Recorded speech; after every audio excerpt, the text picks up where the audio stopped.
Hello and welcome. I am Peter Vaughan with Cardboard Alchemy. It is another awesome Friday, or whenever you're watching this. It's a weekend for me right now, so we're talking board games and what we're playing this weekend, and we're talking about the games that we make at Cardboard Alchemy, because we love talking about games. So we make Flamecraft, we make Andromeda's Edge. I've got some graphics from Critter Kitchen behind me. It is releasing now. We also made a game called Mission Catastrophe. I don't ever want to forget that one. That was a lot of fun. But this is what we do. We talk about games every Friday, or like I said, whenever. We also talk about it in our Facebook groups, our Discord channels. We've got Rosie, our comms manager, who talks about games with us all the time and is getting your questions. If you have anything you want to know about the process of making games, or if you want to talk about what games are coming up, or if you want to talk about what awesome game you just played, that is what we are here for. I've got the Cardboard Alchemy shirt on, as been pointed out by the fans.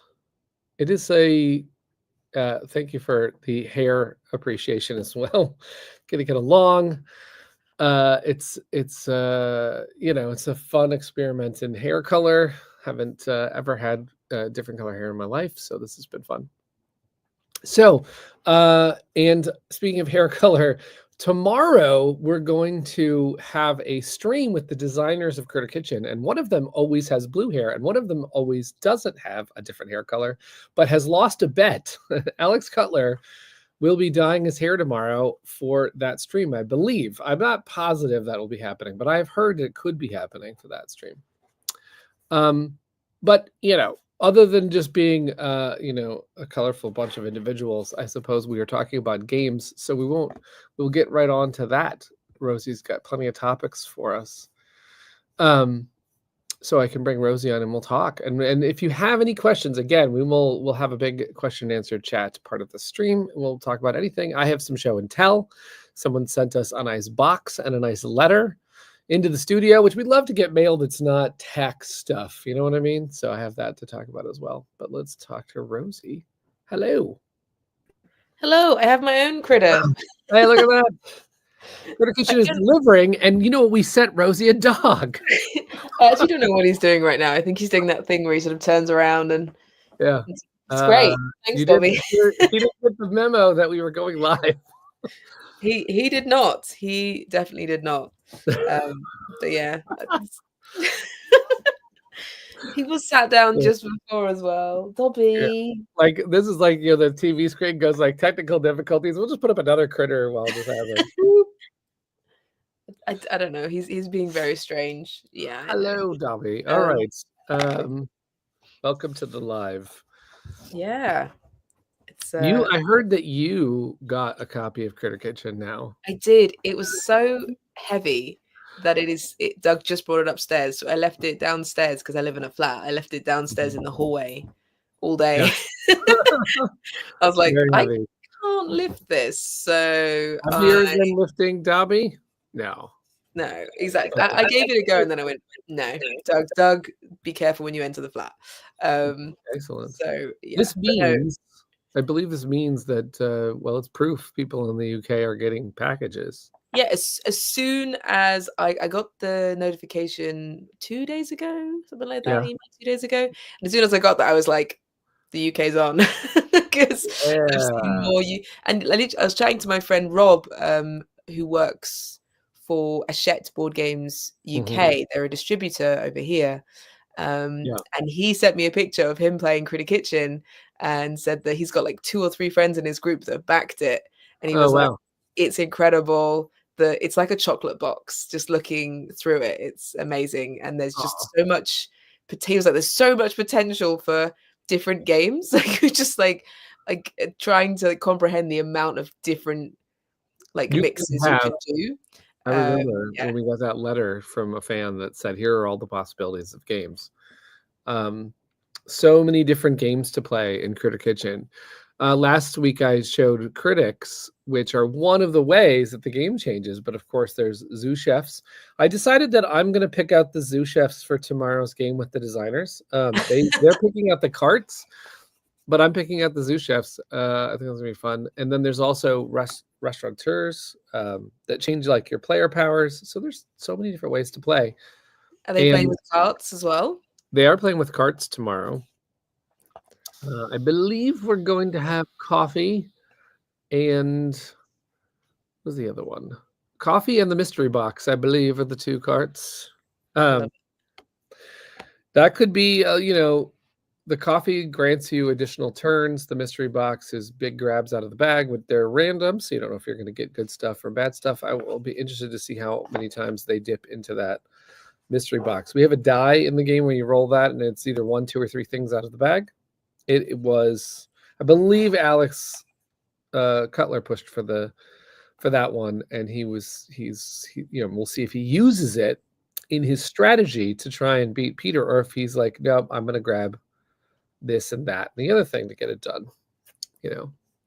I'm so excited to see them play it. Has it been a year? It's been a year, yeah, because we had designer heads up matches in the campaign, which was in actually a little bit tiny bit more than a year. So it's in the late part of 23. Yeah.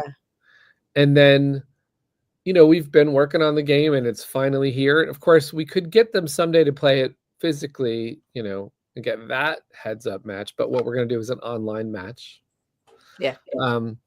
And so we haven't done that in a while, and that is hosted on TTS, and then we're going to stream it so that they can both have a camera, and we can see behind their screens and what they're grabbing and how they're playing the game and what their strategies are.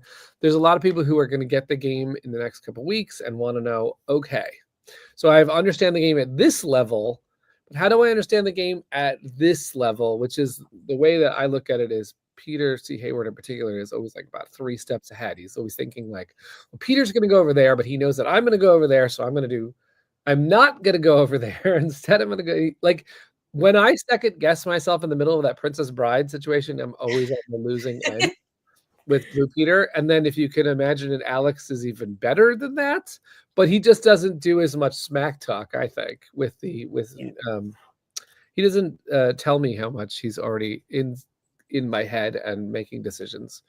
But are you controlling the camera? Yes, I'm going to be the one hosting, so I will be zooming in on the parts of the action and secretly going behind their screens so that the audience can see what they have and why they're making the decisions they're making. So if if you look at what Alex is trying to do and what he's going for, it'll be interesting to see. Yeah, and obviously anyone watching, please do tune in because this is a big one. We actually, if you have any questions about the rules, like say you're learning it or you're in preparation for it to arrive, put questions in the live chat and I'll make sure that we put them up. I don't know if they'll read them or if just read them out to them. I'm not 100% sure how they're visually going to see, but they will make sure that they get the questions while they're playing because I think a great way to learn a game is watching people play it. So yeah, absolutely. The designers are passionate about it. They made the game. They're happy to talk about. I think the last couple times they did this, they talked out why they were doing certain moves, which is great to hear. I think a lot of times when I'm playing games, and especially when I'm teaching games, I talk through like why I'm taking an action so that people can. There's a lot of times games have just a myriad of actions. You don't know which one you should do. You don't know why you should do something. So I like to help narrate a little bit of why I'm doing something, and if someone gets something out of that, great. If they don't like it, they can tell me to shut up. Yeah, no, I think it's really interesting, especially with the simultaneous play. Yeah. They'll secretly make their choices, and then it'll be really interesting to see if they thought the other player was going to go where they thought. Like with 2-player, especially, some of you may not know, but there are locations boards, and you just have a certain amount of locations depending on the number of players. So it still keeps it really tight. There's only like a restricted amount of locations if you're playing in 2-player as well, so they'll still get under each other's feet. That's for sure. Absolutely. Yes, a lot of people ask like, hey, was this game tested for 2 players?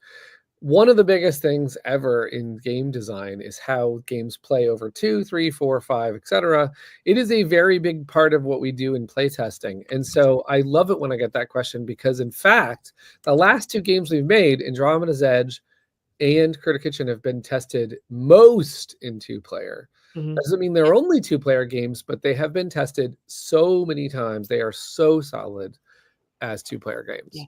Absolutely. That makes me very happy that people can get that experience, because sometimes you have, it's, I got one person I can always count on, and then I don't have to go get a bigger game night. Now, I love getting a bigger game night, so I tend to play games at 3, 4, 5. I love that this game goes up to 7 and is also good at 7. I mostly play 2. Yes, I mean 2 is solid. I get it. I totally get it. I think my ideal is 3 because I'm not talking about Critter Kitchen. I'm actually just talking in general. I like to have somebody to break up the direct, like, I want a space, you want a space. I love it when there's a third player to distract a little bit from that direct, I need something and you're right there. Yeah. I think that third player sometimes it does not go in my favor. They come at me, and then the last person, the person's not involved, gets away with something. But it sometimes goes, oh, cool, you got distracted by this other person. Now I can do what I want to do. I like that little triangle of action. Yay, that means we're doing the right thing. If you've noticed, they're good at all player counts covered. That is our job. So I'm so glad that it's worked out. It's why we playtest so much. Yeah, right? I mean, we just had something recently. We've been testing Flamecraft in our Discord, and for anyone who wants to play the latest and greatest stuff in Flamecraft, you can come into our Discord and get that like early sneak peek. And we had a card that was kind of seeming underwhelming. So what we decided to do was we added more points to it. But what we found out was it was only underwhelming in 5 to 6 player games, but now in 2 player, it's completely too powerful. So it's just very interesting. The player count matters so much. If you don't think about that, sometimes a lot of the games that come out on the market today, they have to make, and this happened in Critter Kitchen even, you have to make a board that is for 2 player. You have to change the rules of the game because there are significant differences sometimes. And so in Critter Kitchen, there are some concessions for 2 player. One of them is that the Chef Academy needs more tokens. And so we made a side for 2 player for more tokens. And one is that the Midnight Merchant needs less tokens. So we made a side for that. And then we also have one critic that is 3 players only. And I believe we have one cart that is 3 players and up, 3 players and up, basically. So those are because we don't want to lose those carts or that critic or that board, but yet we need to address how it plays in 2. We do not want someone to have a bad experience.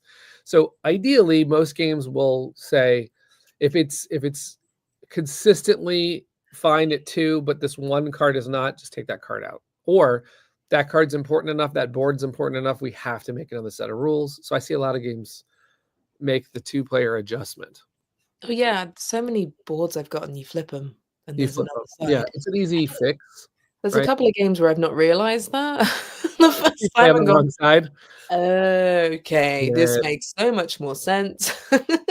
Yeah. One of my favorite games to implement that was a game called 3 Ring Circus. 3 Ring Circus has a map of America divided into sections with big cities in each section. Yep. And what they cleverly do is say that if you're playing with 2, you only play with these sections. If you're playing with 3, you play with these sections. Is it literally like, yeah, you block off whole parts of the country depending on. It's really clever because you basically have the same board. You just don't have as much on show. You just don't want to see all the extra parts of the board. We're going to do something similar in a game we're making called Whisperwood, where Chris Strain and Brad Brooks and Aaron McDonald are the designers, and they've made it so that the board is pretty big, and then when you play 2 player, you play a tighter section of the board. It's such a big part of game testing and design to get that right. Yeah. I guess it's also about a lot of feelings. Do you feel like there's too much flexibility? Does it feel too strict? You have to find that careful like balance. And it can't just be like one game. You've got to check multiple games because sometimes a game can feel strict, but that's not because of the board. It's just the way that game went. So it's like kind of multiple checks of, okay, if we adjust this, now test. You can't change too much. Otherwise, something else could affect it. It's You see the same question? Yes, we've got questions about Whisperwood now because I brought it up. But first, I want to go on to some other things. We come back to Whisperwood.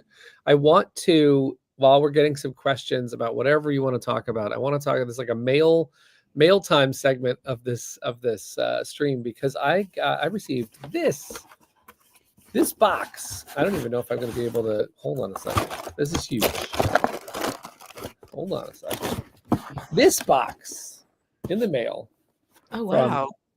From a very dedicated fan in our Discord, from Switzerland, Miho, who is watching, I believe, right now.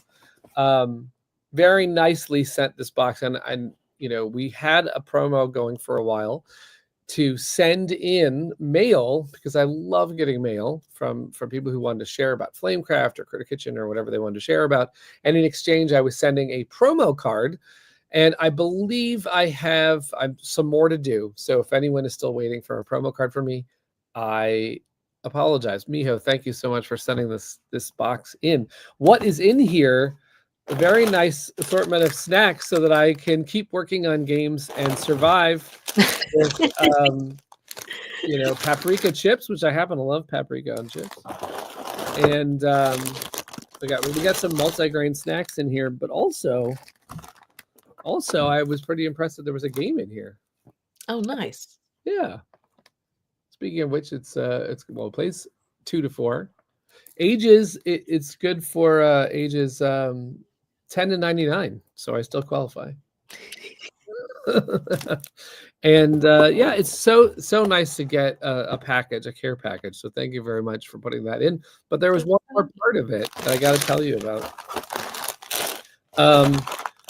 This is a card. It's a card with fondue on it. Oh. And the inside is a pop-up. It's pop-up fondue. Okay, it's super cute. And all sitting around the fondue are games. That's adorable. Yeah. So I love that. It's so clever and so creative.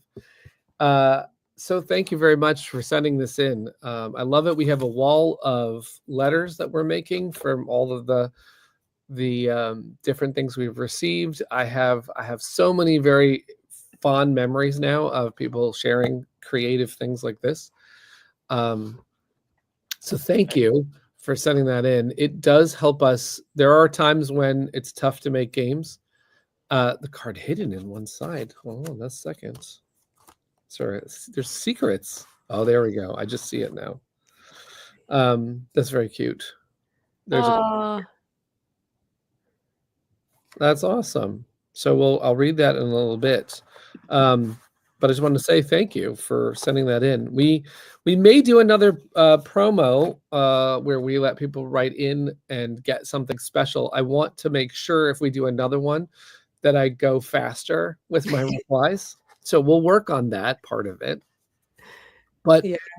I did have a lot of fun responding to like each and every letter. That was a pretty neat thing because I don't know if I have a final count of countries, but I know that like it was 20 or 30 countries that sent in something. And then it was over 300 letters and most of them were about Flamecraft, but a lot of them were, hey, I backed Andromeda's Edge, or I'm waiting on Critter Kitchen. And I'm so excited that now Critter Kitchen will be coming to everyone who was so excited at that time and wrote that letter in that moment and said, I can't wait to get into this. Oh, that's nice. I keep your letter reply in my Flamecraft box. Oh, that's very nice. I appreciate that. It was Ellie.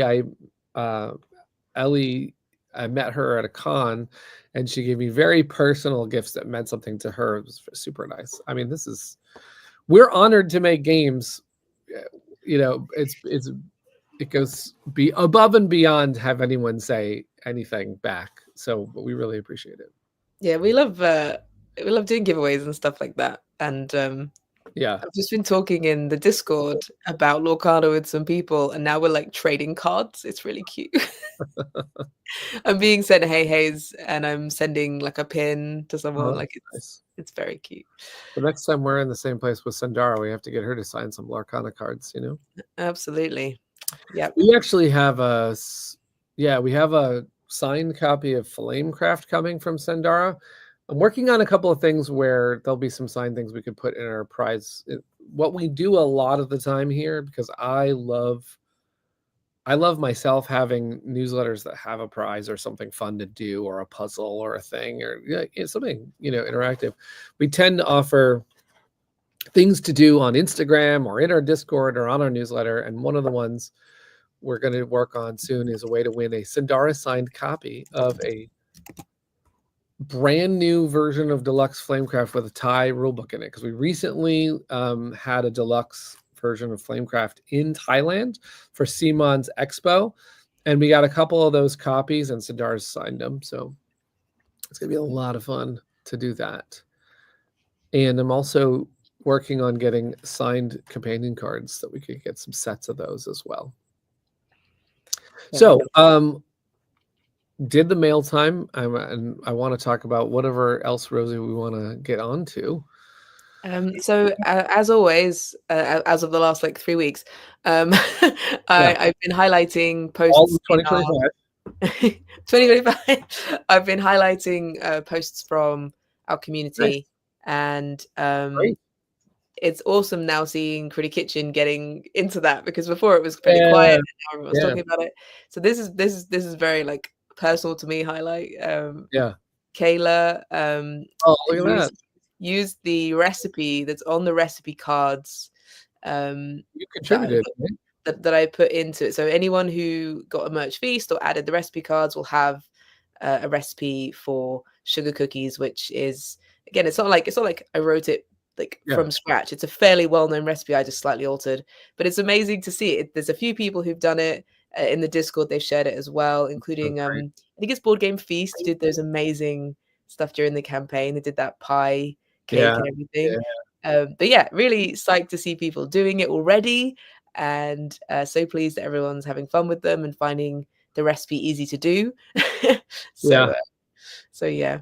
Ellie wonders if there's different size cookies have different baking temps. Do you think the Python should go in a little bit longer?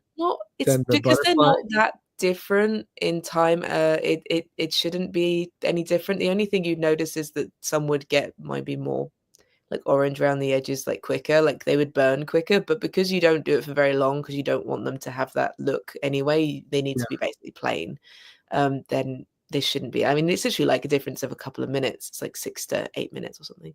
By the way, if anybody is coming to, I don't know if anyone in the channel is going to Gamma, but we're going to bake some cookies and bring them to Gamma.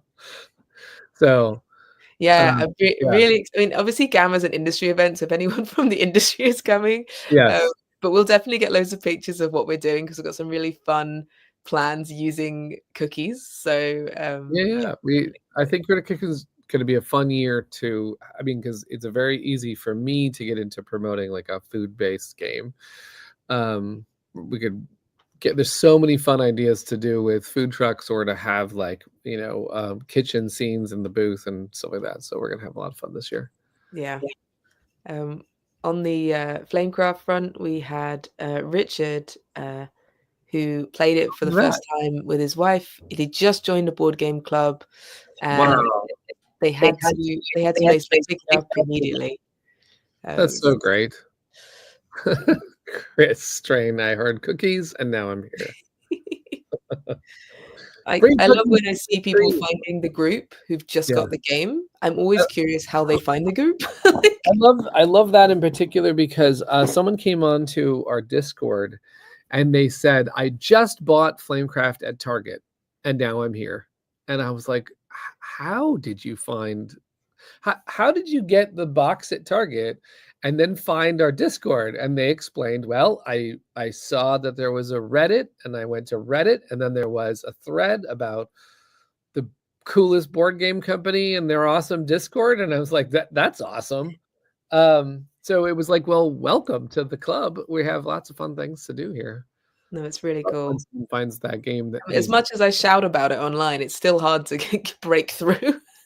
Sometimes when someone buys a physical game, there's no reason for them technically to go online and look for a community. Right. So the fact that they feel the need to find a community is lovely. It's lovely. It sometimes happens too, where there was a person who shouted out on a social media network, and they were saying, I just played this game. I've never seen this game before. And I was like, did you know there's plush? And they were like, what?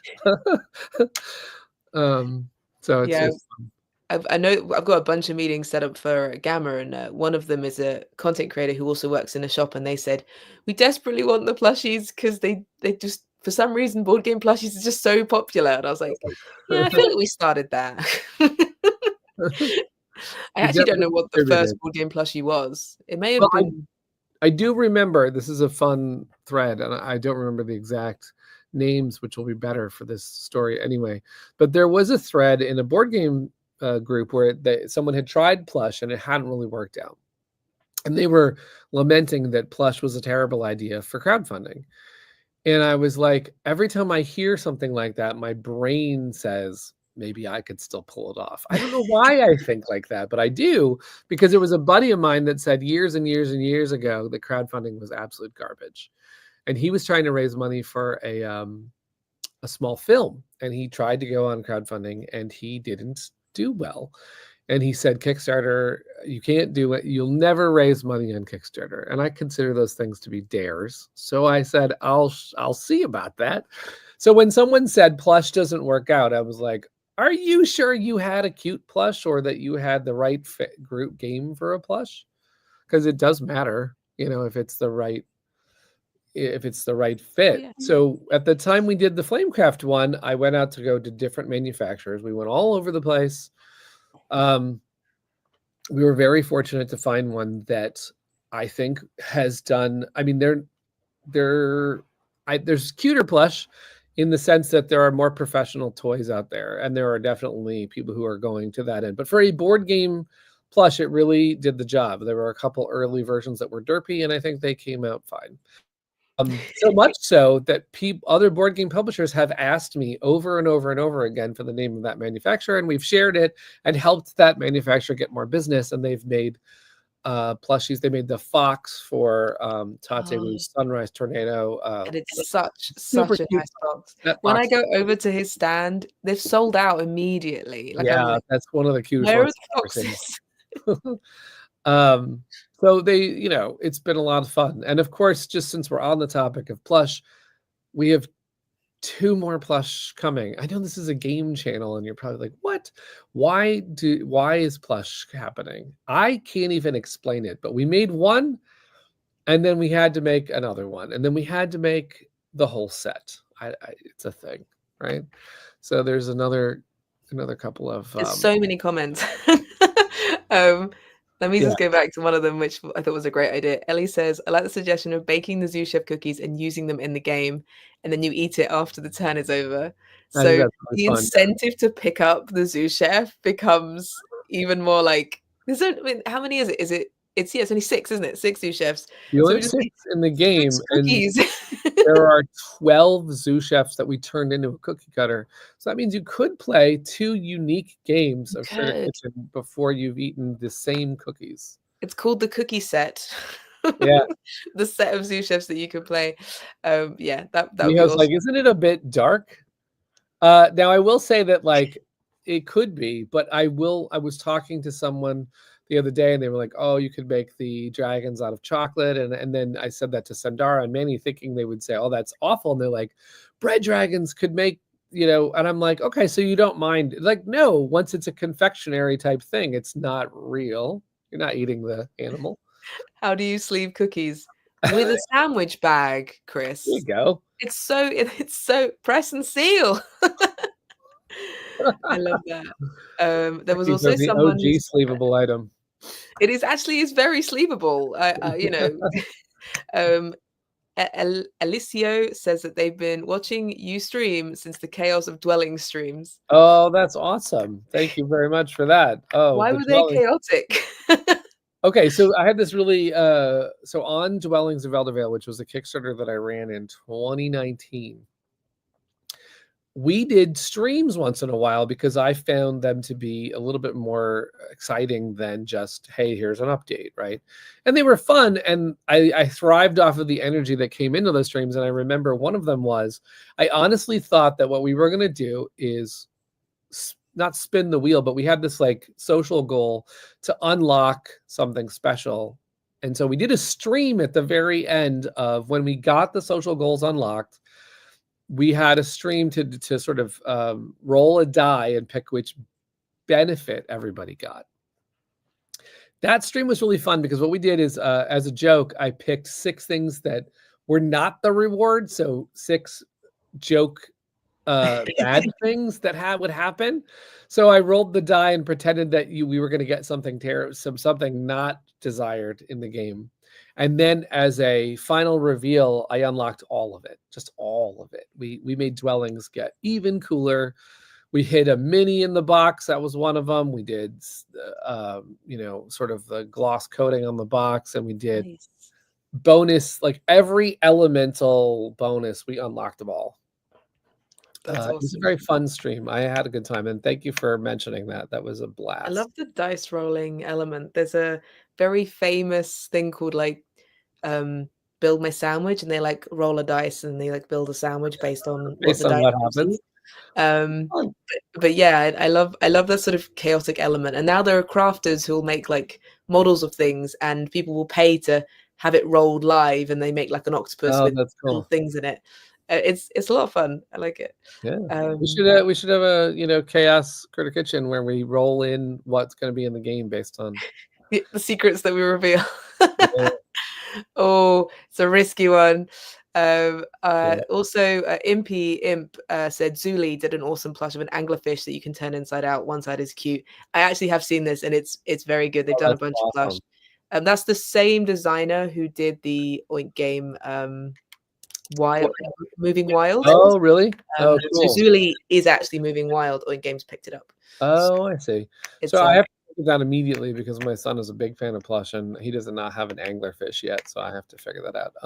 I love anglerfish, and all the scary ones are females. Just so everyone knows, the men are this big. All the scary ones with the teeth.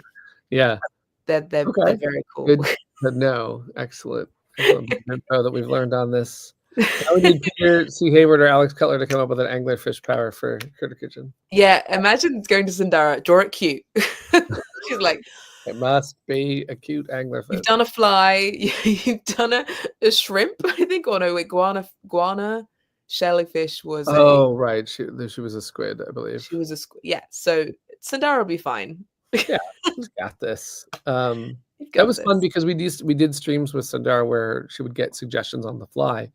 One of them was for a sloth. The sloth ended up making it into the game, which was and the person who named it saw and commented, we kept the name. Called Snooze because I said Snooze. Like, yeah, that's so cool. Okay, they're talking about I'm still going through these. They're talking about the plushies, saying which plushies are being made. So yeah, that's you could probably guess. We don't have a plant dragon yet. No. One of the most demanded dragons of all time in plush form. And it's one of the most tricky ones to create. Absolutely. The leaves are hard. But it's adorable looking. We already have a sample being constructed, and I will be sharing that soon. We'll have fun pictures of that. Yeah, what that's going to look like. We're also making the Iron Dragon's going to be cute too with a backpack. So we're going to be sharing more about that. It's very cute as it gets done. And the Iron Dragon is Brad's favorite, right? Or is that just no? I mean, we all, when we were first working on it, we sort of figured out who we identify with, right? I fell in love with potion dragons, so I kind of just fit I wanted to be purple, I guess, at that time.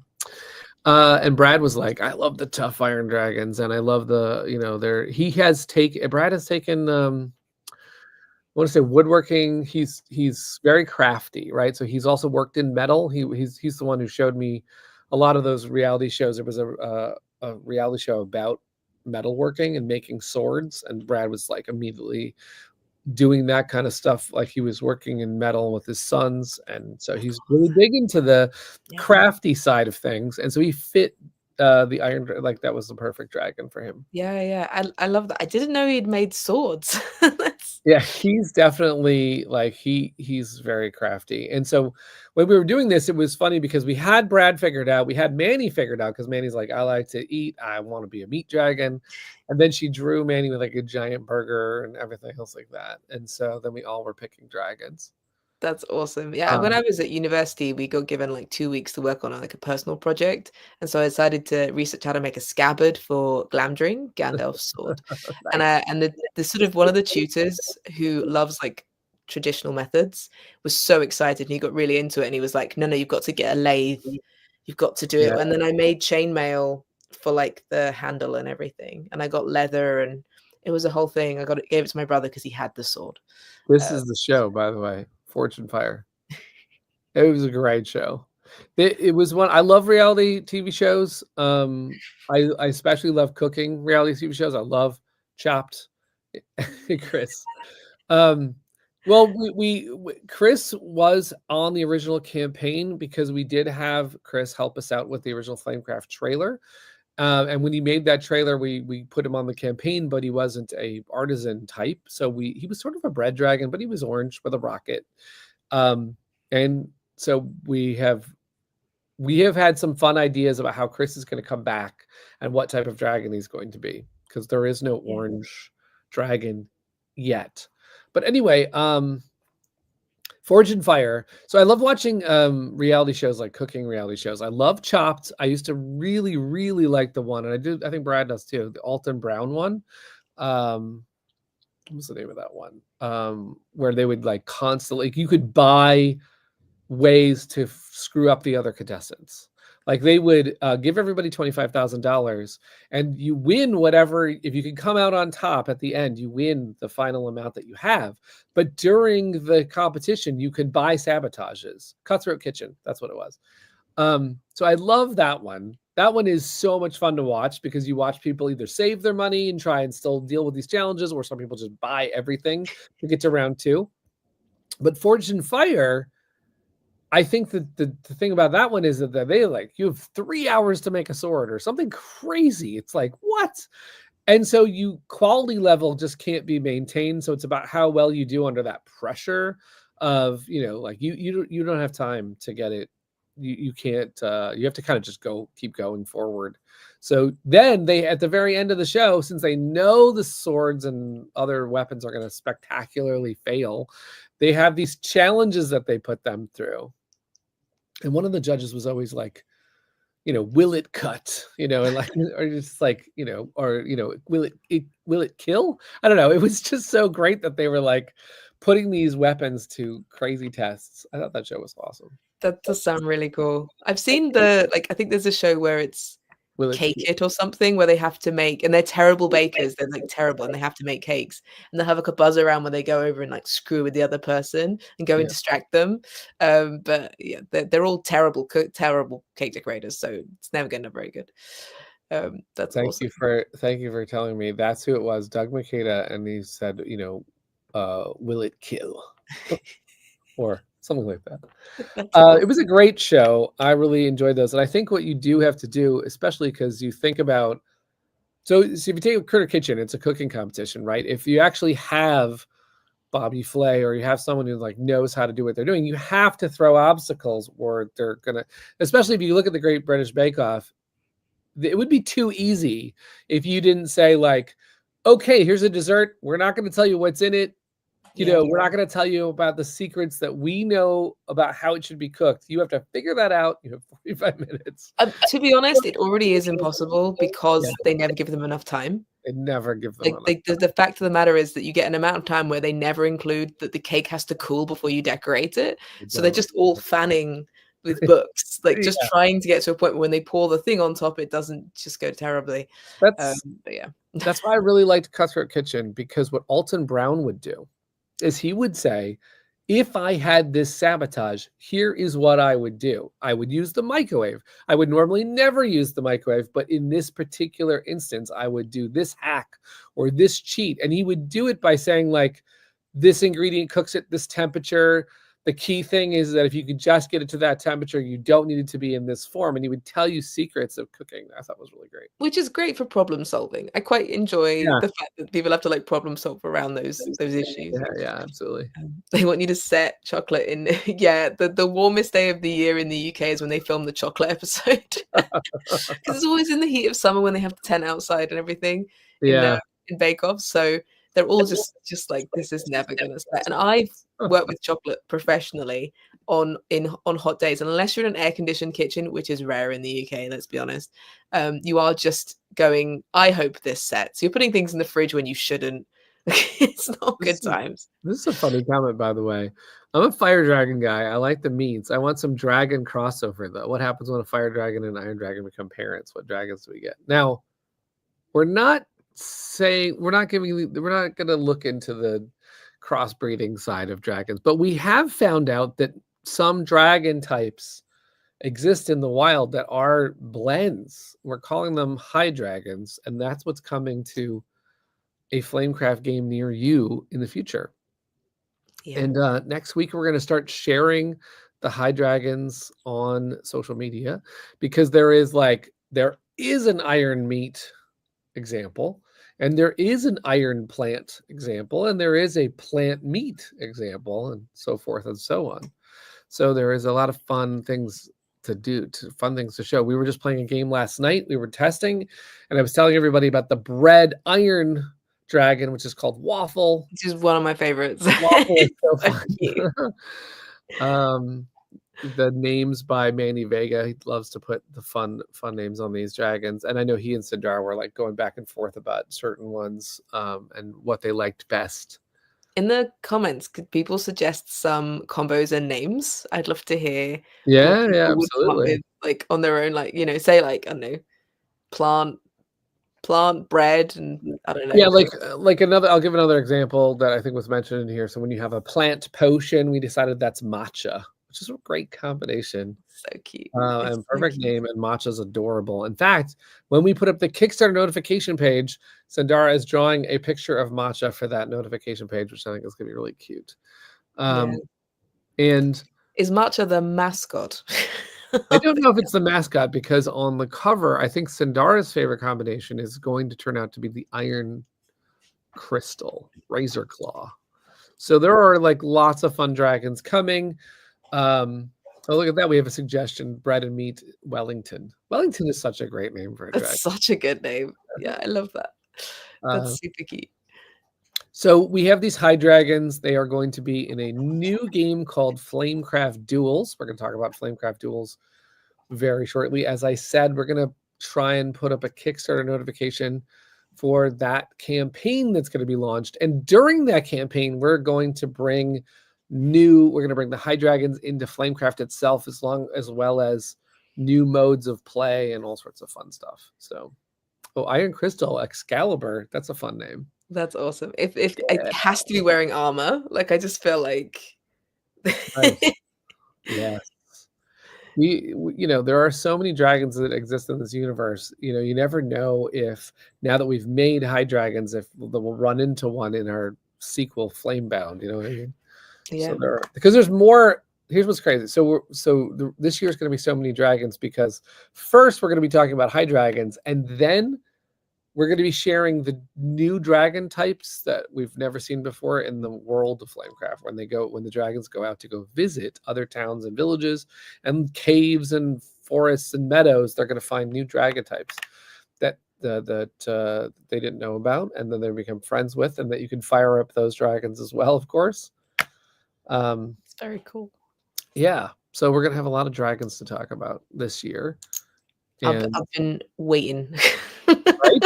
I've been like, you're born for this. Also, we're for those who are familiar with our companion dragons, which are, at first we took the companions we used art that we had put on the campaign for Flamecraft to make a Manny companion dragon, a Sindara companion dragon, and gave them powers.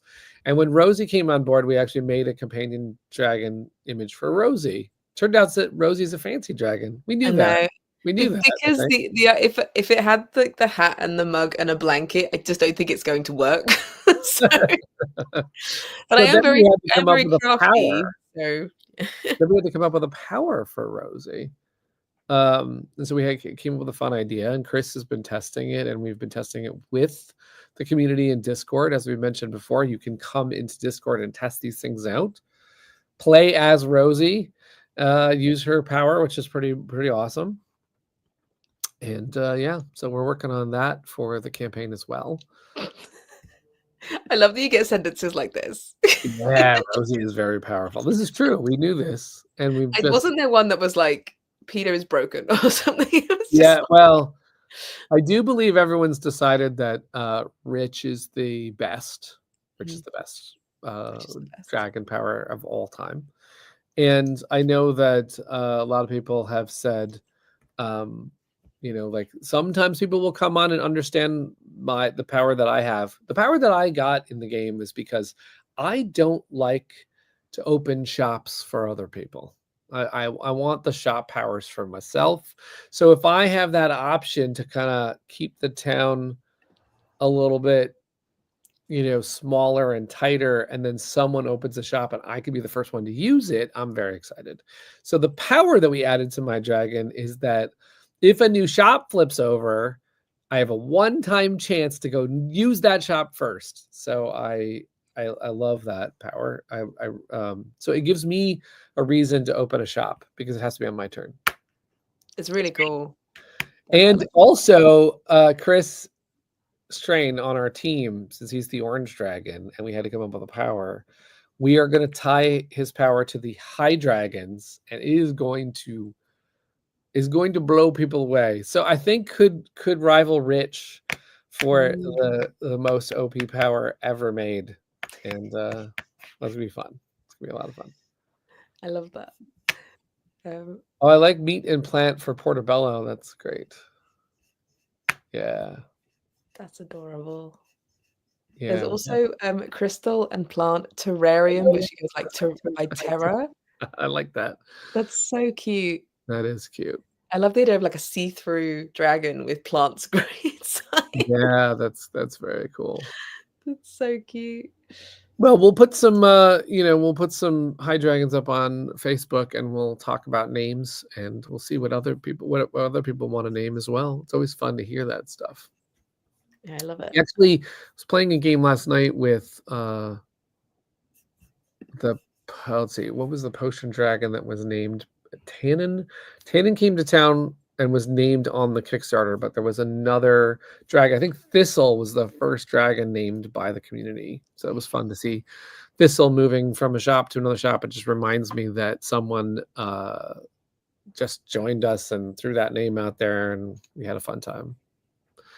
Fun time with those audience suggestions. It really makes the game personal. I mean, the names themselves are what sort of makes Flamecraft really fun. I know that's been said by some of the people who reviewed it. It's like it has this connection. It's not just I am moving a plant dragon over there. You're like, I'm going to take Herb, and Herb is going to go over here and totally work this shop. And you're like, oh no, because we recently renamed this one dragon Cutie Pie, and Cutie Pie in one game was just kept leaving their post. It was like they were here and then they were there. Like the stories were emerging, like they haven't found like their ideal job yet, or maybe they're just trying to like bring pie to everyone around the town. It was hilarious. Eventually, Cutie Pie brought that game down, like found a good spot in the town and brought all the park dragons in, and that was it. All right, what else do we want to talk about? We were delivering Critter Kitchen. I got some questions. I'm just doing them. Whisperwood, any Sandara art in it? Whisperwood's pretty early days, so I don't know. Whisperwood is a Sergio Chavez production for art. That's not to say that, and we have partnered with Sandara before. But right now we have Sergio is on top of it, and he's drawing quite a few amazing things for Whisperwood. So Sandara is busy drawing not only things for duels, not only things for the promos for Flamecraft and some of that content, but also is on the case for Flamebound. So there's a lot of Sandara goodness happening. Absolutely. Yeah. Alicio asked, I don't know if it's already been asked already, which it hasn't, but Gen Con prep ramps up this weekend. Has Cardboard Alchemy solidified events or teasers for new game events or yummy promos? We are going to have a huge Gen Con. I know the plans are still getting formalized, but that's a great question. We are definitely going to be there as a team. We're going to join Lucky Duck's booth as we usually do, but we are going to probably have whatever the campaigns say. We've already finished funding Flamecraft Duels, but maybe we haven't started funding Flamebound, or we're going to have Whisperwood to talk about. We may be, the latest Andromeda's Edge. So we're going to be there in a big way. And what we're submitting now are the events at the event tables. So we're going to do two types of things at Gen Con, I believe. One is give you a taste of whatever the next Kickstarter is, and the two is play the games. Like, I'm trying to get games of like 7-player Critter Kitchen in the event area, stuff like that. Like so we could play like the ones that we love to play, and also like ones that have just funded or that are late pledging, and people can try those. So when we have all of that Gen Con goodness figured out, we will get it in our newsletter, get it on the Discord and the groups, and tell everybody about it. I would love it if we had some special guests come to our booth. That's all I'm going to say about that. Look, I'll find Peter.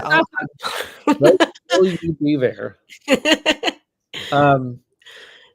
Yeah, we would love to do some really creative, fun things at shows. I know that this year we're also talking about being in a big way at PAX Unplugged.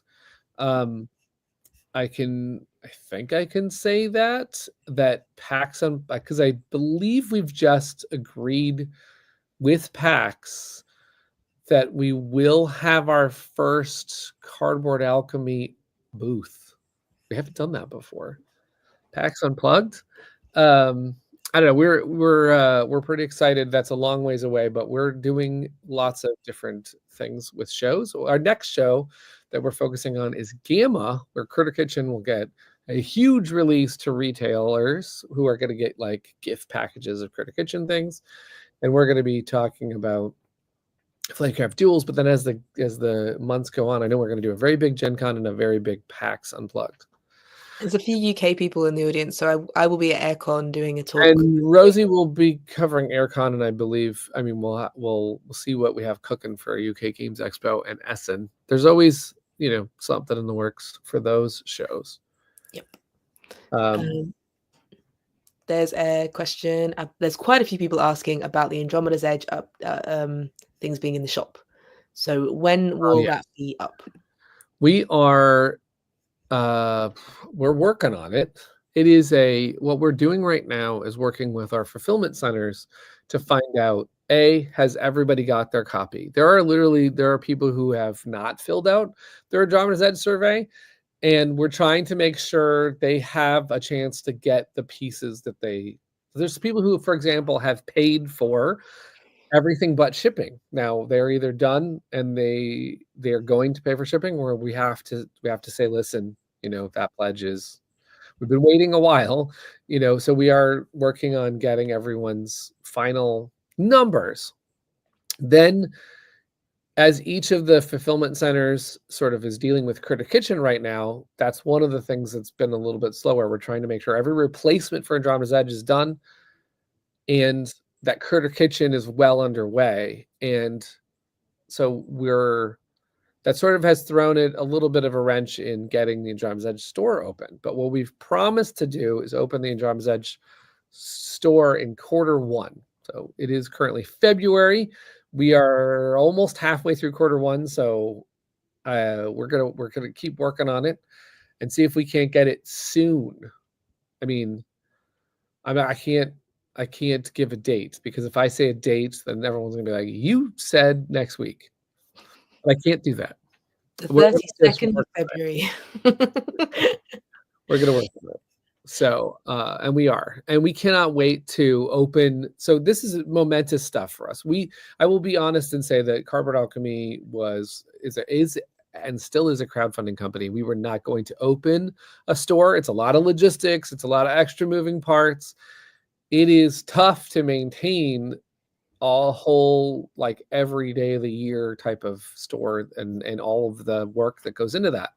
Brad does a lot of work for that. And we did that because there was so much interest and so much passion about Flamecraft. But I'm excited because Andromeda's Edge represents a brand new thing for our shop that we've never done before, which is that we've never sold the game itself in our shop. And we are going to do that for the first time with Andromeda's Edge and follow that up with Critter Kitchen. And the reason is because they are the deluxe versions, and the deluxe versions are going to be slightly more rare in retail. So we don't feel like this changes anything for retail. And what we don't want to do is offer Critter Kitchen standard, which you can hopefully get at your friendly local game store, which is where we want you to support. But what we do know is that if we have any extra copies of Critter Kitchen Deluxe, that is only going to be on our store. So the same thing for Andromeda's Edge. We're going to have all-in editions. As many as we have left, we will definitely offer them. And on that subject, Spyman was asking if the deluxe upgrade kit for Andromeda's Edge will be available again in Canada. That is a yes. So one of the things that we did do is we heard at the last minute that the upgrade kit was a big part of the interest for Andromeda's Edge. So the upgrade kit, which was intended to only be on our shop, we offered it to retail instead. So retailers are, I know it's out of stock right now, but they are ordering more. And so that the whole point is that you can get the Supernova in retail. And if that's, so anyone who wants to get, I think the Supernova helps you make a deluxe. And if you get the exotic matter, it helps you make a deluxe plus. And then, so just to not compete with that, we're just going to sell the all-in, which is, so if you want another whole level, you can come to our shop. So. Lovely. Will we possibly see new enamel pins for Flamecraft Flamebound Dragons? Oh, that's interesting. I think there's a likely chance of different pins.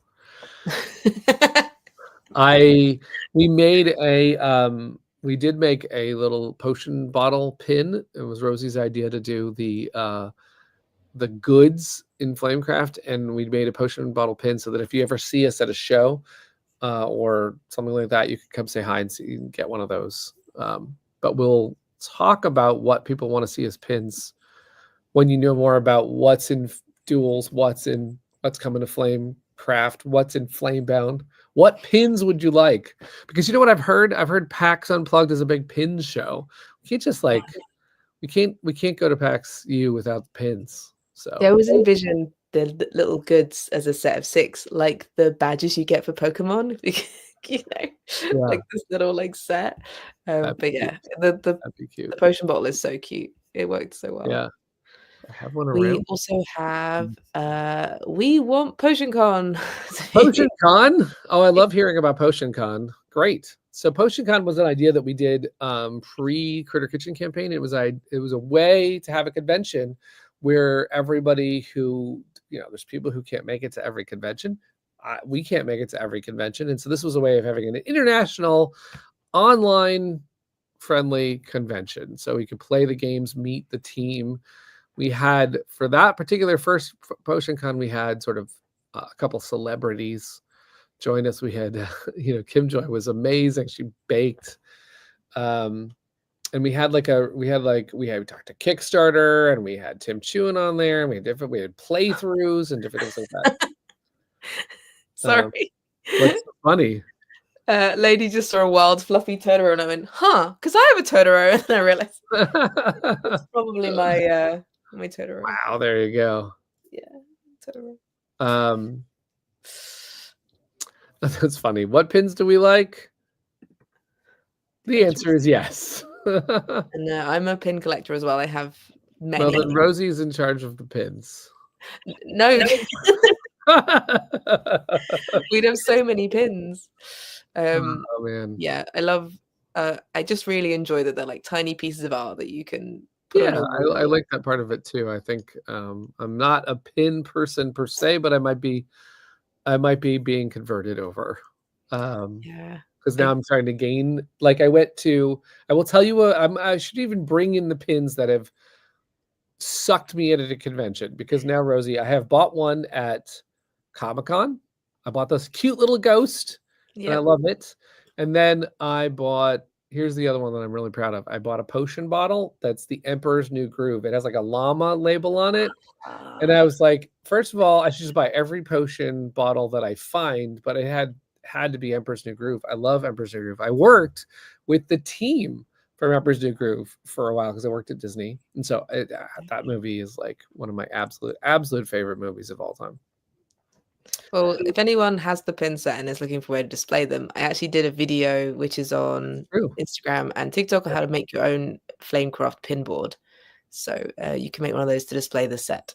So yeah, that's really fun because I think you did it in the shape of a dragon head. It's in the shape of the meeple, the dragon. Oh yeah, the dragon meeple. That was really fun. So, yeah, and it's great to have a place to put them on display because I have a few. I say a few banners. I have about 15 custom-made pin boards I've done for myself, and they're all themed to do with different things. And I have a game one which has like Lorcana pins, and then like lots of content creators and companies have their own pin, which is great.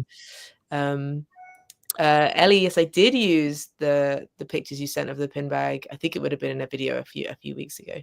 Nice. But yeah, thank you. The community is so great at giving me pictures of stuff that I can use. It's very kind.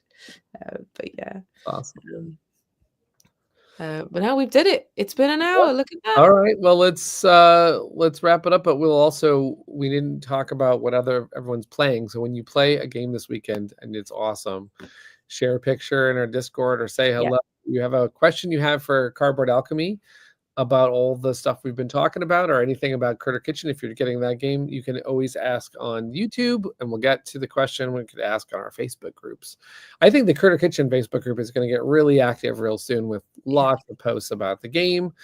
We also have, as I mentioned before, our Discord where you can play the games, play earlier. We're about to test. Right now, we're currently testing Flamecraft Duels. The first people outside of our group to play Flamecraft Duels online have happened, and that game's people are loving it.